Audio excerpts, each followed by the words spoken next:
Hello everybody, good afternoon, and thank you for your time. To start off, simple question. Who here is a sports fan? Me. Excellent, yeah. Yes. I'm a big Chicago sports fan myself, right? So the cool thing about sports is that as consumers, I can access my favorite teams, not just my favorite teams, but all kinds of teams across all kinds of different sports, across all kinds of different leagues around the world. Whether it's through traditional means like TV or a newspaper, or electronic means like a laptop or even your smartphone. It's really cool to have that on-demand 24/7 availability. Now, unfortunately nowadays, with that availability comes the inevitable slew of bombardment of all these sports gambling or all these sports betting apps, which is something that is very, very unique to sports media, right? Today, sports gambling go hand in hand, right? But the reality of sports gambling or sports betting is that it's highly addictive, has the ability to compromise the integrity of players, teams, and sports alike. But it also has mental, social, and economic consequences for its consumers, right?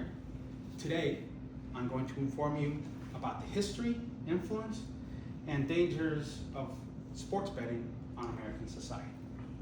First, let's talk about how modernized sports betting came to be. Horse racing. It first started out in 18th century England, fixed odds, bookies, and places where you can go place your bet, right? This usually was taking place by a lot of rich people, nobles, and members of the British aristocracy. People who can afford it, right? Bet these exorbitant amounts of money, right? Then obviously, horse racing as the only organized sport at the time transitioned over to the U.S. At the turn of the 20th century, we start seeing more organized sports, right? Baseball, basketball, football, hockey, soccer, what have you, right? And then, of course, people wanted to make bets on sports.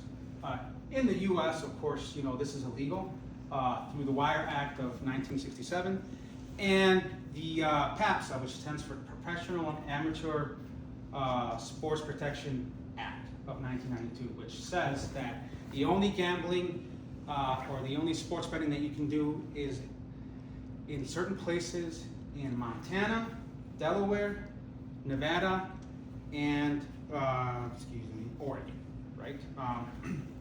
So, moving on to 2018, that all changed, right? What happened in 2018 is that through a Supreme Court decision, landmark Supreme Court decision, a landmark Supreme Court decision, sorry about that, guys. Murphy versus NCAA says that these acts, PAPSA and the Wire Act, are unconstitutional because it prevents states from enacting their own laws and regulations when it comes to sports betting. So after they made that landmark decision, the floodgates opened. 39 states now have legalized gambling. Prior to legalized gambling, this is what a casino would look like in one of those 4 states with its bookie, where you can actually go place bets, right? So, moving on. Now that we've discussed history, let's discuss the economic, cultural, and political influence of sports betting. Number 1, economic, guys, right? After the market exploded in 2018, a lot of money was made, right? In 2025 alone, $157 billion worth of wagers or bets were placed.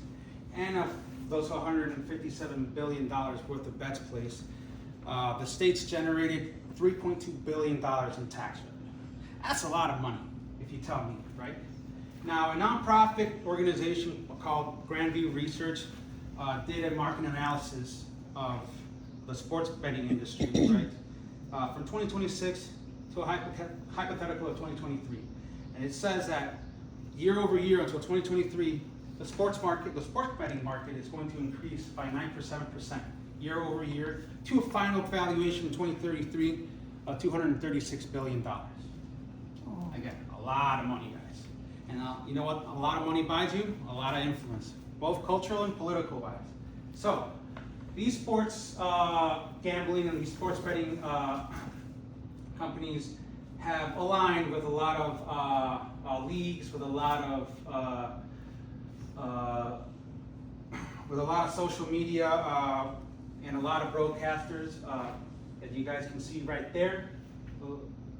All the ads in place within various different types of media.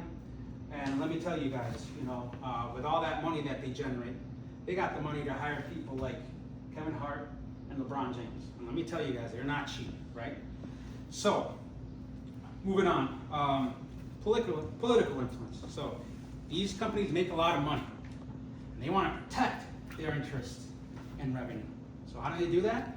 Lobbying, right? So, they employ lobbying efforts in order to improve legislation, to reduce their tax bill, and ultimately expand their market. There was a study, according to OpenSecrets.org, which is a nonprofit, that a PAC coalition under the name of Sports Betting Alliance, and this is a PAC coalition created by FanDuel, DraftKings, MGM, Fanatics Sportsbook.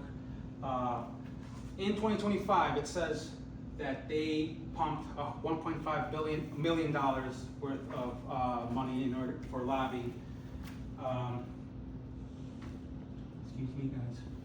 In their lobbying efforts in 2025 alone. First quarter of 2026, they spent nearly almost $500,000. So I'm assuming by the end of this year, this number is going to be either comparable or over what they spent in 2025. Now, we've discussed the history and influence of sports betting. And you're probably thinking to yourselves, hey, it's generating revenue, these states are getting taxed. What's the big deal? Let me tell you. So, here's where it takes a turn for the worse, guys. Negative impacts on society, right? Negative fan engagement. So, the NCAA reports that nearly 1/3 of its athletes have reported abuse through social media or harassment through social media because of a shot that they didn't make or points that they didn't score or stats that they didn't, all from bettors, right? So again, poor young guys are getting harassed. Also, scandals. So we've all heard about Shoeless Joe Jackson. We've all heard about Pete Rose. A lot of athletes and a lot of crime, betting rings, a lot of athletes being accused of misconduct and gambling schemes. Ultimately, they're all human, right? It's in human nature to